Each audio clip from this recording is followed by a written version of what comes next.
अस्सलाम वालेकुम स्टूडेंट्स। आज हम केमिस्ट्री का जो लेक्चर है इसको शुरू करें।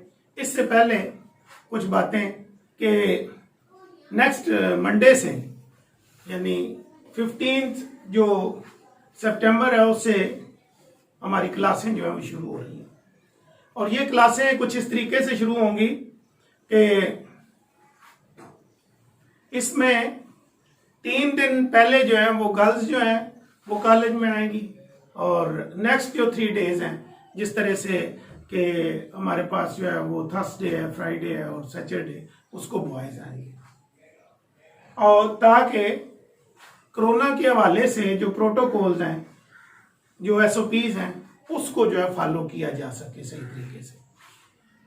ये जो अभी क्लासें होंगी इसमें जो टाइमिंग है वो 8:30 से जो है वो 1 बजे तक दिन की चलेगी। ठीक है जी। इसमें सबसे ज्यादा जिस बात का ध्यान रखना है वो ये है कि कोरोना के हवाले से हमने कोई भी गफलत नहीं बरतनी। सबसे पहले हर स्टूडेंट जो है उसके पास मास्क जो है वो होना चाहिए, जो उसने लगा के रखना है through out the class duration, जो है कॉलेज ड्यूरेशन जो है।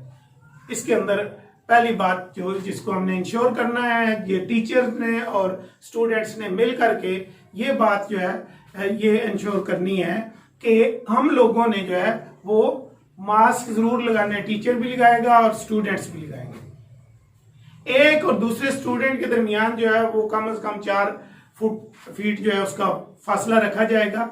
कहीं भी एग्लोमरेशन या जो है ना वो क्लस्टर बन के बच्चे जो है नहीं बैठेंगे, ठीक है, बल्कि वो जो है आइसोलेटेड फॉर्म में बैठेंगे ताकि एक से दूसरा जो है वो मुतासर ना हो। जिस बंदे को खांसी होती है, नजला होता है, जुकाम होता है, कोई फ्लू की शिकायत है, कोई थोड़ा बहुत सर दर्द कर रहा है, जब बुखार की शक्ल है, तो उसको कॉलेज आने की जरूरत नहीं है। ठीक है जी, वो घर में ही आराम करेगा। कॉलेज में सिर्फ वो बच्चे आएंगे जो बिल्कुल सेहतमंद होंगे। जब वो कॉलेज पहुंच जाएंगे ना वो किसी से कोई चीज ले करके खाएंगे, ना वो किसी का जो है ना वो गिलास इस्तेमाल करेंगे। हर बच्चा जो है वो अपना गिलास पानी पीने के लिए इलादा से ले करके आएगा। ठीक है। और आपके आने से पहले आपके जो क्लासरूम्स हैं उसकी सैनिटेशन कर दी जाएगी। फिर हर 2 घंटे के बाद ये अमल जो है इसको दोहराया जाएगा, जिसमें सोडियम हाइपोक्लोराइड जो है उसका स्प्रे किया जाएगा। लेकिन जो सैनिटाइजर है वो वॉशरूम्स में नहीं रखा जाएगा। वहां पे जो है वो लिक्विड सोप जो है उसको रखा जाएगा एज पर प्रीवियस प्रैक्टिस जो है। लेकिन इस सारे प्रोसेस के दौरान जो है PTI जो है वो एक क्लास को लेके जाएगा, टीचर भी साथ जाएंगे, वो हैंड वॉश करेंगे। जब वो हैंड वॉश कर चुकेंगे तो वो वापस अपनी क्लास में आएंगे। तो वो PTI दूसरी क्लास को टीचर समेत ले जाएगा, वो हैंड वॉश करेंगे। और ये प्रोसेस जो है वो through out the college hours चलता रहेगा। एक दफा जब पूरी क्लासों का सर्कल मुकम्मल हो जाएगा हाथ धोने का, तो फिर नए सिरे से जो पहली वाली क्लास है वो ये काम शुरू कर देगी। क्लास के दौरान जो है बच्चा कोई भी बाहर नहीं निकलेगा। हाँ, अलबत्ता ये है, और इसमें कोई ब्रेक नहीं होगी खाने पीने के लिए, बल्कि प्रेफरेबली हर बच्चा जो है वो खाने के लिए लंच बॉक्स अपने साथ लाए। इसके अलावा कॉलेज कैंटीन जो है वो ओपन होगी और वहां से जो कैंटीन वाले हैं वो ट्राली पे रख के चीजें हर कमरे के सामने जाएंगे और वो खुद बंदा जो है अंदर जाके पता करेगा। बच्चा कोई बाहर नहीं निकलेगा। बच्चों से वो पता कर लेगा कि आपने क्या चीज खानी है। ठीक है, उसके पास चाट भी होगी, वो चाय भी रखेगा, वो जो है बिरयानी भी रखेगा, जो चीजें कैंटीन पे मौजूद है वो सारी रखेगा। तो जो जो बच्चा उसको जो जो चीज कहेगा वो उसको उसकी कुर्सी के ऊपर जो है जाके उसको वो दे देगा। इसके अलावा जो बच्चों में ये चीज चलती है जी कि फुट एक्सचेंज कर लिया है जी, रबर एक्सचेंज कर लिया, पेंसिल एक्सचेंज कर ली है, फलां चीज, ये सारी चीजें नहीं होंगी। ये सारी चीजें जो है ये कोरोना जो है उसको एक जगह से, एक बंदे से दूसरे बंदे तक ट्रांसफर करने में जो है वो हेल्प आउट करते हैं। तो ये सारी चीजें, ये मांगने का जो अमल है ना, ये बेशक मुल्की सतह पे हम करते रहे, लेकिन हम क्लास के अंदर इसको जो है वो प्रमोट नहीं करेंगे। ठीक है, जो इस पिछले 2 सालों में बहुत प्रमोट हुआ है मांगने का कल्चर, लेकिन वो कल्चर जो है अब कोरोना जो है ना उसके सामने बांधने के लिए तैयार खड़ा है। तो आपने ये बात जो है इसको भी इंश्योर करना है कि आपने किसी से कुछ नहीं लेना, किसी से हाथ नहीं मिलाना, बगलगीर नहीं होना, बल्कि दूर से ही उसको जो है वो आपने तुर्की सलाम करना है। ठीक है, और दूसरे ने तुर्की बतुर्की उसका जवाब देना है। तो ये चीज हो गई। अब भी और क्या चीजें हो सकती हैं जो आपने इंश्योर करनी है? मास्क आपने रखना है, ठीक है जी, अपना 2 मास्क रख ले, जो ताकि आपको हर वक्त जो है ना आप उसको धो करके यूज कर ले। जो पानी के लिए गिलास है, जो अफोर्ड नहीं करता, वो डिस्पोजेबल गिलास रख ले, बेशक 2 दिन इस्तेमाल करे, 3 दिन करे, या फिर वो उसको जो है ना वो थ्रू आउट द मंथ इस्तेमाल कर ले। ये प्रैक्टिस 10-15 दिन जरूर चलेगी। ये प्रैक्टिस बहुत ही स्ट्रिक्टली फॉलो होगी। इसकी वजह ये है कि जो ही स्कूल खुलेंगे तो उसके साथ ही जो है ना वो सारी जिले इंतजामिया जो है, जिसमें डीसी भी हैं और सारे बड़े लोग जो हैं, वो अपनी अपनी नौकरियां, उनका यही जो है ना वो जिम्मेदारी है कि वो इन चीज़ों को मेंटेन करें। तो वो स्कूल को वक्तन पहले, दूसरे, तीसरे दिन में वो इसको जो है वो विजिट करते रहेंगे। और आजकल आपको पता है कि फोटोबाजी इतनी है कि आप अगर थोड़ा सा जुड़ के मिल करके बैठ जाते हैं, या टीचर के राउंड अबाउट में आप जो है वो कोई सर्कल सब बना लेते हैं, या इस तरह की कोई भी शक्ल होती है, तो वो फौरन कैमरे की आंख जो है उसको वो प्रिजर्व कर लेती है, उसको जो है महफूज कर लेती है। और वो जो है ना टीचर के लिए खास करके बहुत ही ज्यादा प्रॉब्लम जो है क्रिएट करेगा, बल्कि अदारे के हेड के लिए भी ये मसला जो है उसके भी हेडेक होगा, उसको भी पूछा जाएगा। इसलिए हमने कोई इस तरह की चीज जो है उसको परफॉर्म नहीं करना। पढ़ाई हमने करनी है, लेकिन पढ़ाई पे उस तरह की तवज्जो शायद हम ना कर सकें, बल्कि हम जो सारी हमारा मेन फोकस है वो कोरोना रिलेटेड फोकस होगा। ठीक है, तो अब हम जो है अल्लाह का नाम लेकर के तो शुरू करते हैं। जो चीज हमने आज पढ़नी है वो है बेंजीन जो है ये कैसे वजूद में आई, किस तरह से इसको जो है दरियाफ्त किया गया, डिस्कवरी इसकी जो है कैसे अमल में आई, फिर डिस्कवरी होने के बाद जो है इसकी स्ट्रक्चर डिटर्मिनेशन के ये किस तरह का कंपाउंड है, इसका स्ट्रक्चर किस तरीके का है। ठीक है जी, ये जो है वो ओपन चेन स्ट्रक्चर है इसका, या कि ये किसी साइकिल की शक्ल में रहता है। ये सारी चीजें जो हैं इनको हम डिस्कस करेंगे कि कैसे वक्त के साथ साथ जो है हम जो है ना इसकी तरफ बढ़ते गए। बिस्मिल्लाहिर्रहमानिर्रहीम। सबसे पहली बात जी, बेंजीन। ये जो बेंजीन है ये माइकल फैराडे ने 1825 को इसे डिस्कवर किया, 1825 को। और वो कर क्या रहा था, वो वेजिटेबल ऑयल जो है उस पर वो काम कर रहा था और उसकी डिस्ट्रक्टिव डिस्टिलेशन उसने की। माइकल फैराडे जो है, मिखाइल इसको पढ़ लेते हैं, फैराडे, उसने क्या किया, 1825 को बेंजीन जो है फॉर द फर्स्ट टाइम इसको डिस्कवर किया। After his discovery about 20 years later जो है एक और जो साइंटिस्ट थे, हुफमैन जिनका नाम था, उन्होंने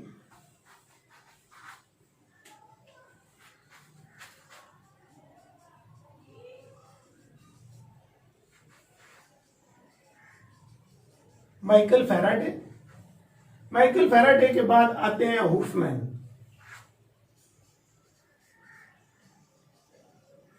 इन 1945 उन्होंने तारकोल से जो है सेम कंपाउंड जो है उसको डिस्कवर किया। ठीक है जी, ये थी इसकी डिस्कवरी। यानी इसकी डिस्कवरी में दो बंदों ने जो है वो कंट्रीब्यूट किया फॉर द फर्स्ट टाइम, जो है माइकल फैराडे थे, जिन्होंने 1820 जो है इसको 1825 को इसको for the first time discover किया वेजिटेबल ऑयल की डिस्ट्रक्टिव डिस्टिलेशन से। और जो दूसरा बंदा है जिसने इसके ऊपर काम किया वो वुल्फमैन था। वुल्फमैन ने जो है वो क्या किया, वो तारकोल से बेंजीन को डिस्कवर करने में कामयाब हुआ।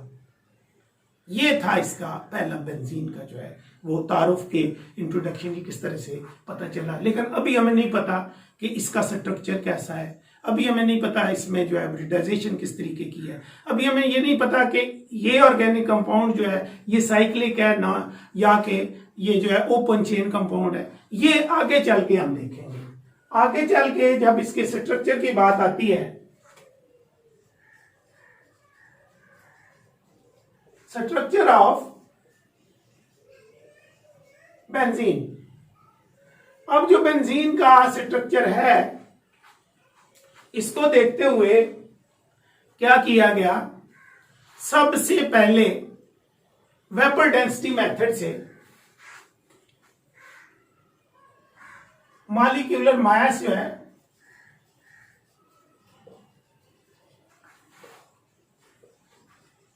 वेपर डेंसिटी से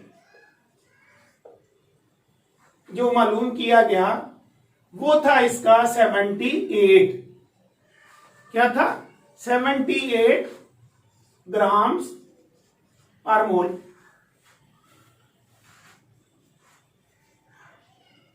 इंपिरिकल फॉर्मूला जो है एलिमेंटल एनालिसिस, बहुत ही आसान बात है जी। पहले जो है पहले नंबर पे एलिमेंटल एनालिसिस उन्होंने कर लिया, तो उसमें उन्होंने देखा कि इसके अंदर दो चीजें हैं, एक जो है सी है और दूसरा एच है। सी का जो मोलर मैस है वो है 12 और एच का 1, तो कुल मिला के 13 ग्राम्स जो है पर इंपीरिकल फॉर्मूला।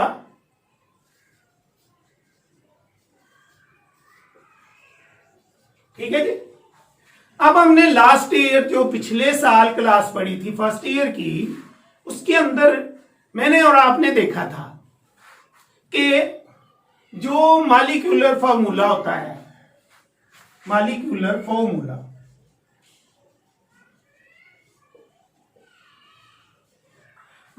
फॉर्मूला होता है N इंटू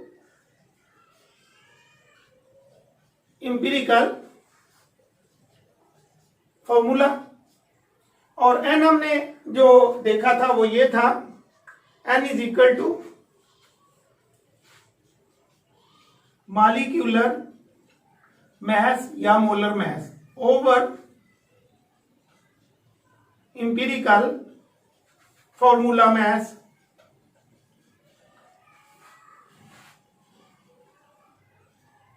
ठीक हो गया जी। अब इसका मॉलिक्यूलर मैस जो है वो कितना है 78, इंपीरिकल फॉर्मूला मैस 13 और ये कुल मिला 16, 10। It's molecular formula is equal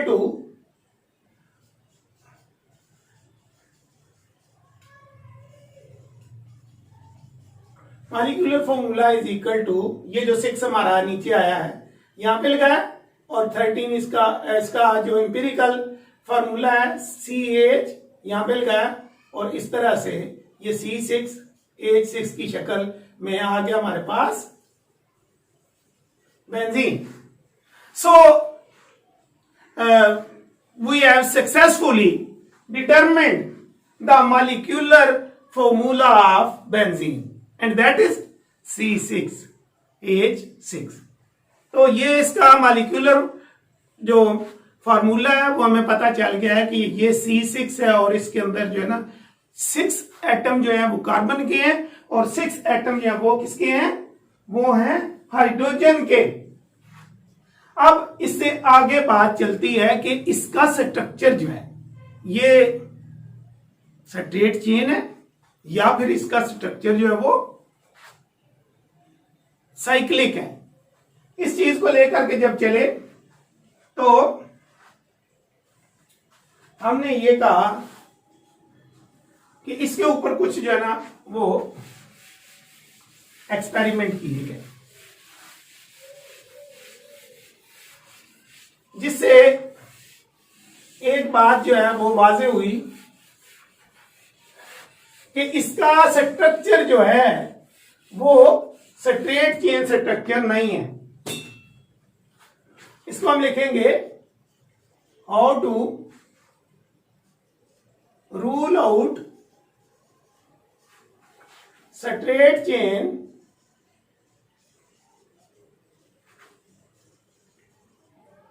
structure of benzene. Benzene का स्ट्रक्चर स्ट्रेट चेन नहीं होता। ये बात जो है इसको कैसे रद्द किया जाए, इस बात का रद्द कि जो हमारी बेंजीन C6H6 हमने जिसका फार्मूला देखा है, ये इसका कोई स्ट्रेट चेन स्ट्रक्चर नहीं है। सबसे पहले possibilities, how many possibilities are there if it contains a straight line structure? तो फर्स्ट ऑफ ऑल दो पॉसिबिलिटीज हैं। एक इसकी पॉसिबिलिटी जो थी वो ये थी कि 1 6 1 5 6 नहीं 5 है, हेक्सा डाइईन बनता है वो इसका हेक्साडाइयीन। ठीक है जी। ये स्ट्रक्चर जो है 1 पहले कार्बन लगाएं 1 2 3 4 5 और 6। अब इससे पहले कि एज पूरे करें 1 के ऊपर अब कार्बन के नंबर लगा लें 1 1 2 3 4 5 6। ठीक है जी, 6 कार्बन लग गए। पॉसिबिलिटी इसकी ये हो सकती है कि इसकी 1 और 2 के दरमियान में ट्रिपल बॉन्ड हो, 5 और 6 के दरमियान ट्रिपल बॉन्ड हो, तो ये बन जाती है 1,5 हेक्साडाइयीन। अब ये जो है बाकी इसके 3 बॉन्ड तो सी के साथ बन गए और एक एच बाकी है। 3 बॉन्ड जो है यहाँ पे सी के साथ बन गए इस सी के, और चौथा बॉन्ड एच के साथ बना है। ठीक है जी। अब इसके 2 बॉन्ड जो है वो कंप्लीट हैं और 2 रहते हैं। वो 2 बॉन्ड जो है वो ऐसे H2 की शक्ल में, इसके भी 2 बॉन्ड जो है वो H2 की शक्ल में यहाँ पे, इसके भी 2 बॉन्ड, एक बॉन्ड जो है वो इसका सीधा यहाँ पे बन गया। ठीक है जी। और इस तरह से ये स्ट्रक्चर जो है मुकम्मल होता है। ठीक है।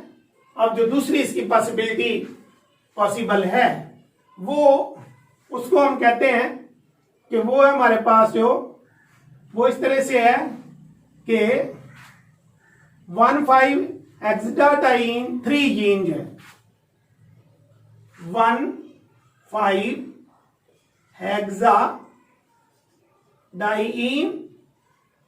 3 यीन। क्या मतलब ये कि ये C1 हो, C2, C3, C4, C5 और C6 हो, तो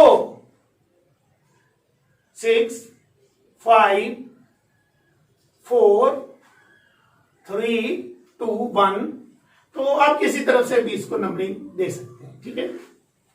तो इसके 1 और 5 पे डबल बॉन्ड है, 1 5, और जो 3 है उस और 4 के दरमियान ट्रिपल बॉन्ड है। तो ये हमारी बन गई है 1,5 हेक्साडाइयीन 3 जीन, यानी तीसरे चौथे के दरमियान ट्रिपल बॉन्ड है। इसके हम बाड सारे मुकम्मल करते हैं। 2 बाड इसने इस सी के साथ बनाए। अब यहां पे हम 2 एच लगाएंगे। इसके 3 बाड तो मुकम्मल हैं, 1 एच लगने की गुंजाइश है, वो लगा दी हमने। अब ये इसके 1 बाड 2 3 4 पूरे हैं। इसके जो है 1 2 3 और ये वाला 4 पूरे हैं। यहां पे हमें 1 एच लगाने की जरूरत पड़ गई है और यहां पे हमें 2 एच लगाने की जरूरत पड़ गई है। तो ये 2 जो है स्ट्रेट चेन या ओपन चेन स्ट्रक्चर इसके अंदर पॉसिबल है, जिसके अंदर हमने देखा है कि इंतहा दर्जे की जो है वो सैचुरेशन है। अब ये सैचुरेशन जो है अगर है, जो हमने ये कागजी फार्मूले बनाए कागज के ऊपर, किसके, ये फार्मूले दोनों जो है हम बनाए C6H6 के। इसके अंदर देखो 1 एक जो है ना हाइड्रोजन, पहले कार्बन तो 6 है ना, 1 हाइड्रोजन, 2 ये 3 हो गए, 2 ये 5 हो गए और 1 ये 6, मतलब ये H6 C6 हो गया। अब यहां पे C तो 6 है ही, तो H को देखो, ये 2 ये 3 हो गए, ये 4 और ये 2 6। ठीक है जी, फार्मूला को हमने सेटिस्फाई कर लिया। Let's start. हम देखते हैं कि ये कौन कौन से जो है वो रिएक्शन देता है, उसी से तो पता चलेगा कि ये जो है वो क्या चीज है। तो इसके केमिकल रिएक्शन जो है जब उनको हम डिस्कस करते हैं तो सबसे पहले जो है वो हम जब इसका रिएक्शन करवाते हैं KMnO4 के साथ। ठीक है जी, अब नंबर 1 पे रिएक्शन विद KMnO4। जब KMnO4 के साथ हम इसका रिएक्शन करवाते हैं तो अगर इसमें इस तरह के स्ट्रक्चर हो, ट्रिपल बॉन्ड डबल बॉन्ड हो, तो क्या होना चाहिए, the pink colour of KMnO4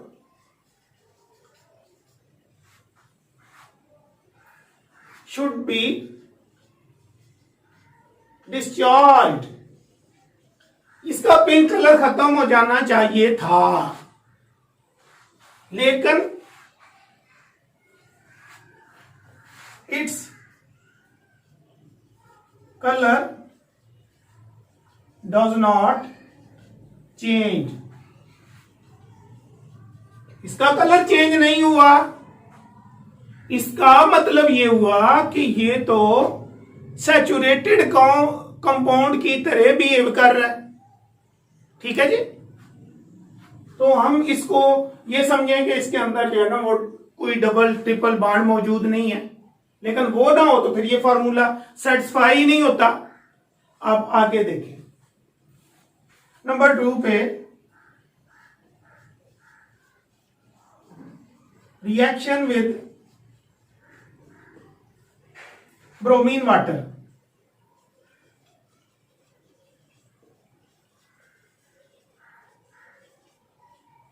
Br2 के साथ इसका रिएक्शन। अच्छा, Br2 का भी कलर है, तो क्या हुआ, देखिए बड़ी मजे की बात यहां पे ये हो गई है कि the colour of Br2 is discharge.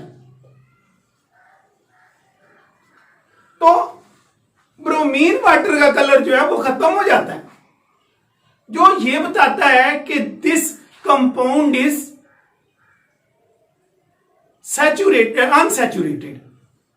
This compound contain some double और ट्रिपल बॉन्ड्स।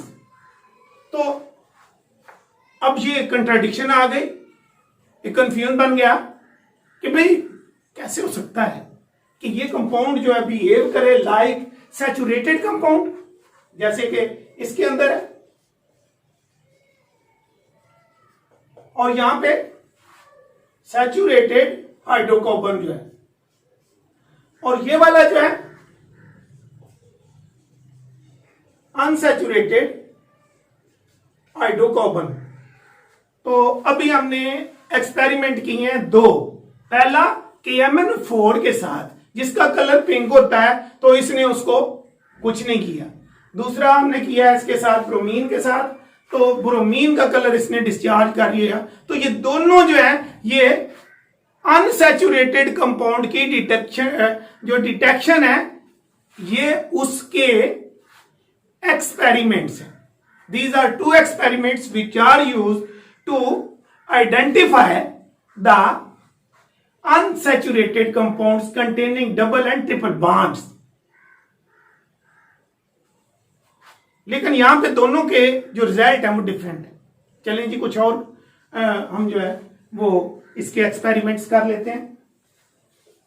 अब जब और एक्सपेरिमेंट्स की बात आती है तो फिर इसमें बात ये आती है कि ये इसको अगर हाइड्रोजन के साथ रिएक्ट करवाएं, यानी ये हमारे पास बेंजीन का कंपाउंड हो C6H6 और इसको जो है ना हाइड्रोजन 3 मॉलिक्यूल हो 3A2 और नेसेंट हाइड्रोजन हो तो अच्छी बात है। तो तब जो है इसने एक ऐसा रिएक्शन दिया जिसमें आ गया हमारे पास C6H6 और H12 आ गया, ठीक है, और ये बन गया हमारे पास हेक्सेन। और शो क्या कर रहा है, ये एडिशन हो गई है, इसमें एडिशन रिएक्शन। तो हम पीछे पढ़ के आ रहे हैं कि एडिशन, इसमें 8वें चैप्टर में है कि addition reactions are characteristic reactions of unsaturated hydrocarbons. तो शो ये कर रहा है कि ये अनसैचुरेटेड हाइड्रोकार्बन है। अच्छा, पहले हमने ब्रोमीन के साथ जो किया था वो भी इस तरह था, Br2 3C6H6 को हमने किया, जो उसने वो रिएक्शन दिया था उसको अगर हम लिखें तो फिर इस तरह से लिखेंगे H6Br6 जो है, ठीक है जी, और कलरलेस हो जाएगा। लेकिन एट द सेम टाइम एक कैरेक्टरिस्टिक प्रॉपर्टी है जो है किसकी, वो प्रॉपर्टी है हमारे सैचुरेटेड कंपाउंड की, कि वो हमें देते हैं सब्स्टिट्यूशन रिएक्शन, ठीक है जी। तो ये बेंजीन जो है इसको जब रिएक्ट करवाया गया नाइट्रिक एसिड के साथ, reaction with HNO3 in the presence of H2SO4, ठीक है जी। तो इसने हमें सब्स्टिट्यूशन रिएक्शन दिया।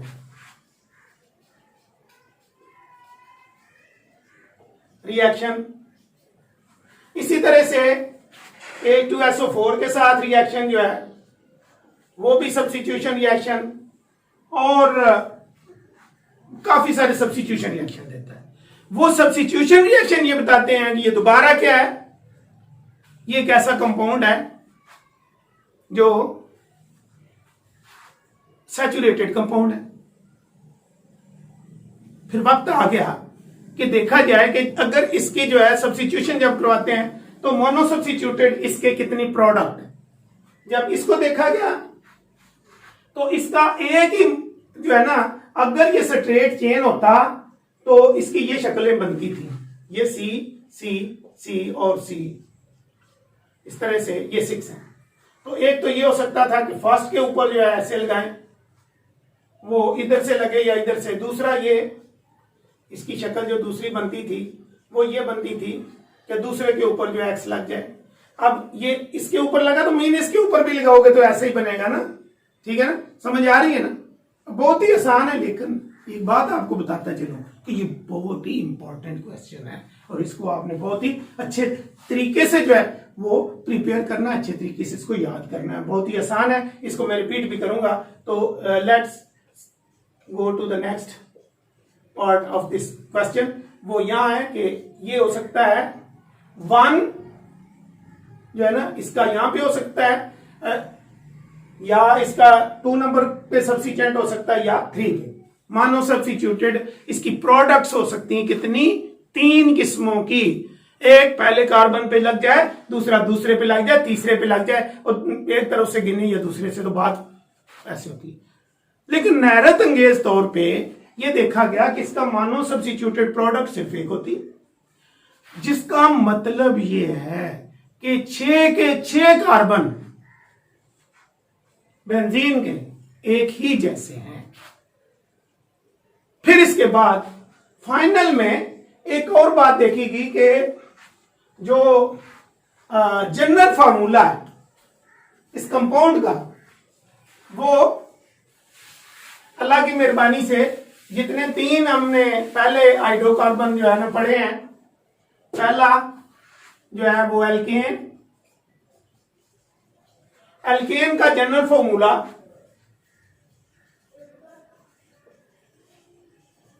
वो था हमारे पास CnH2n+2। एल्कीन जो है उसका फॉर्मूला था CnH2n, और एल्काइन का फॉर्मूला था CnH2n-2। अब जो बेंजीन है इसका फॉर्मूला क्या है? CnHn। तो तीनों किस्मों में से किसी एक के साथ भी इसका फॉर्मूला मैच नहीं करता, जो ये बात बताता है कि स्ट्रेट चेन की कोई पॉसिबिलिटी नहीं है। स्ट्रेट चेन में एल्केन हो सकता था, एल्कीन हो सकता था, एल्काइन हो सकता था, लेकिन इनके तो फार्मूले ही और हैं। तो फिर ये फैसला किया गया कि ये जो बेंजीन है इसका स्ट्रेट चेन जो है कोई स्ट्रक्चर पॉसिबल नहीं है। इस तरह से इसके स्ट्रेट चेन स्ट्रक्चर को रद्द किया। अब हम जो है ना इसको सम अप करें तो हम कहते हैं कि अगर इसका स्ट्रक्चर स्ट्रेट चेन होता तो 2 किस्मों की रिंग बन सकता है, 2 किस्मों की स्ट्रेट चेन थी। एक 1,5 हेक्साडाइजीन जिसमें सिरे के ऊपर टर्मिनल के साथ जो है ट्रिपल बॉन्ड जुड़ा हुआ है। दूसरा स्ट्रक्चर था 1,5 हेक्साडाइईन 3ईन, यानी एंड के ऊपर जो है वो डबल बॉन्ड है और 3 और 4 नंबर कार्बन के दरमियान में ट्रिपल बॉन्ड है। लेकिन दोनों शक्लों में इसके अंदर अच्छी खासी अनसैचुरेशन थी।